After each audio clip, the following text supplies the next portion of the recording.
TDP అధినేత చంద్రబాబుకు Jagan shock ఇచ్చినట్లుగా తెలుస్తోంది. బీజేపీతో కలిసి వెళ్లాలనుకుంటున్న ఆయనకు అలాంటి ఛాన్స్ లేకుండా చేశారని ఢిల్లీ వర్గాలు చెబుతున్నాయి. ఏపీలో కూటమిపై త్వరలో ఓ స్పష్టతకు వస్తామని కేంద్ర హోంమంత్రి అమిత్ షా ఓ టీవీ ఛానల్ కార్యక్రమంలో చెప్పారు. అయితే ఆయన టీడీపీ ఎన్డీఏలోకి వస్తుందని కానీ మరో హింట్ కానీ ఇవ్వలేదు. పొత్తులపై స్పష్టత ఇస్తామన్నారు. ఇక్కడే అసలు బీజేపీ ఏ పార్టీతో జతకట్టబోతోందన్న అంశంపై ఆసక్తికర చర్చ ప్రారంభమైంది. దీనికి కారణం వైసీపీ అధినేత జగన్ చేసిన ప్రతిపాదనే. తెలుగుదేశం పార్టీ అధినేత చంద్రబాబు నాయుడు 3 రోజుల కిందట అమిత్ షా, జేపీ నడ్డాలతో ఢిల్లీలో సమావేశమయ్యారు. ఈ భేటీ తెలుగుదేశం పార్టీ ఎన్డీఏలో చేరిక అంశంపై మాత్రమేనని ప్రత్యేకంగా చెప్పాల్సిన పనిలేదు. కానీ రెండు పార్టీల మధ్య లెక్క తేలని అంతరాలేవో ఉన్నాయి. వాటి మధ్య పీటముడి పడింది. వాటిపై స్పష్టత రావడం లేదు. అందుకే అధికారిక ప్రకటన ఆలస్యమవుతోందన్న అభిప్రాయం రాజకీయ వర్గాల్లో ఉంది. అది సీట్ల సర్దుబాటు మాత్రమే కాదని, అంతకు మించిన విషయం ఉండి ఉంటుందని ఆలోచించే రాజకీయ విశ్లేషకులు కూడా ఉంటారు. బీజేపీ విషయంలో టీడీపీకి ఉన్న అభ్యంతరం వైసీపీతో సన్నిహిత సంబంధాలు కొనసాగించడం. అవినీతి కేసుల్లోనే కాదు, చివరికి హత్య కేసుల్లోనూ జగన్మోహన్ రెడ్డిని ఆయన సన్నిహితుల్ని కాపాడుతున్నారని టీడీపీ నేతల ఆరోపణ. అదే సమయంలో నిబంధనలకు విరుద్ధంగా ప్రభుత్వానికి వేల కోట్ల అప్పులు ఇస్తున్నారు. 20 సార్లు ఎఫ్ఆర్బిఎం చట్టాన్ని ఉల్లంఘించి అప్పులు తెచ్చినా కేంద్రం పట్టించుకోవడం లేదని, మళ్లీ ఆర్బీఐ దగ్గర ఇప్పిస్తూనే ఉందని టీడీపీ నేతలు అంటున్నారు. ఈ డబ్బులతోనే ఆయన బటన్ నొక్కి ఎన్నికల సమయంలో ఓటర్ల ఖాతాల్లో డబ్బులు వేయాలని అనుకుంటున్నారు. అదే సమయంలో ఎన్నికల నిర్వహణలో నిష్పాక్షికత ఉండడం, ఈసీ కఠినంగా నిబంధనలు అమలు చేసి వైసీపీ నేతల అరాచకాల్ని అరికట్టాలని టీడీపీ కోరుకోవడం సహజమే.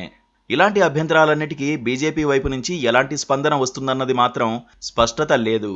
అయితే టీడీపీ ఊహించినట్లుగా స్పందన లేకపోవడం వల్లే ఆలస్యమవుతోందన్న వాదన కూడా వినిపిస్తోంది. వైసీపీ అధినేత జగన్ ఎన్డీఏలో చేరుతారన్న అంశంపై కొంతకాలంగా ఢిల్లీ వర్గాల్లో విస్తృతంగా ప్రచారంలో ఉంది. అయితే రాజకీయ సిద్ధాంతాలు, ఓటు బ్యాంకుల పరంగా చూస్తే బీజేపీ జగన్ పొత్తులు అనేవి సరిపడవు. అదే చేస్తే రాజకీయంగా జగన్మోహన్ రెడ్డి ఆత్మహత్య చేసుకున్నట్లేనని ఎక్కువ మంది విశ్లేషిస్తున్నారు. జగన్మోహన్ రెడ్డి ప్రధాన ఓటు బ్యాంక్ ముస్లింలు, దళితులు. వీరిలో బీజేపీపై వ్యతిరేకత ఎక్కువగా ఉంటుంది. ఇప్పుడు బీజేపీతో జగన్మోహన్ రెడ్డి కలిస్తే వారిలో ఓ 10% కాంగ్రెస్ వైపు మళ్లినా జగన్కు జరిగే నష్టాన్ని అంచనా వేయడం కష్టం. కానీ రాజకీయ సమీకరణాలు కేవలం ఈ ఓటు బ్యాంకు రాజకీయాల మీదనే ఆధారపడి ఉండవు. అంతకు మించిన ఎక్స్ట్రా అంశాలు కూడా ఉంటాయి. అందుకే జగన్మోహన్ రెడ్డి ఎన్డీఏలో చేరేందుకు తన ఆసక్తిని బీజేపీ హైకమాండ్ ముందు పెట్టారని చెబుతున్నారు. టీడీపీ, జనసేనతో కలిసి బీజేపీ ఎన్నికలకు వెళ్తే ఆ తర్వాత తాను ఎదుర్కోబోయే రాజకీయ పరిణామాలను ఊహించడం కష్టమని, అలాంటి కష్టం రాకుండా ఉండాలంటే ఖచ్చితంగా మూడోసారి కేంద్రంలో అధికారంలోకి వస్తున్న బీజేపీ అండ ఉండాలని జగన్ గట్టిగా భావిస్తున్నారు.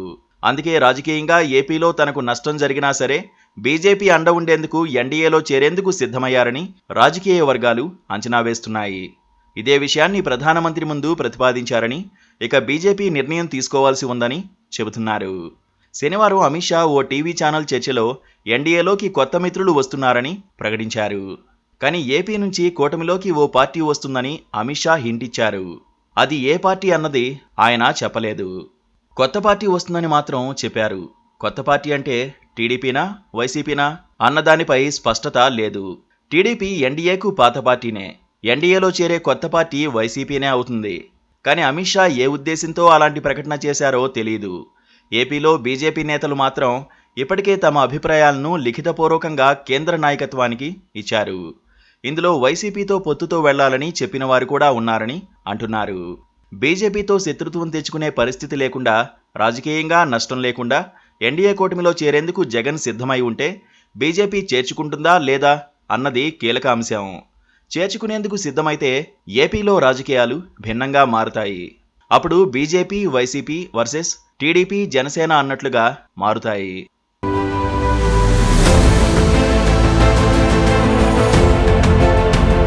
Please subscribe to KTV Telugu. KTV Telugu. KTV Telugu channel.